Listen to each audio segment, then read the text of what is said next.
रहीम जनाब Ijaz Ahmed FSM bio trader Chishtian जनाब साडा दोस्त है मियाँ जवार साहब वो फार्म ते आए हैं। ये जनाब उन्होंने मैनेजर ने भाई इजाज़ साहब, इन्हों का नाम इजाज़ अहमद है जी।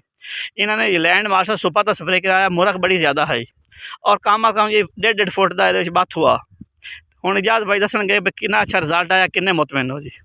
माशाल्लाह जी। हाँ जी, जेड़ा स्प्रे ना बहुत अच्छा स्प्रे है। सही है।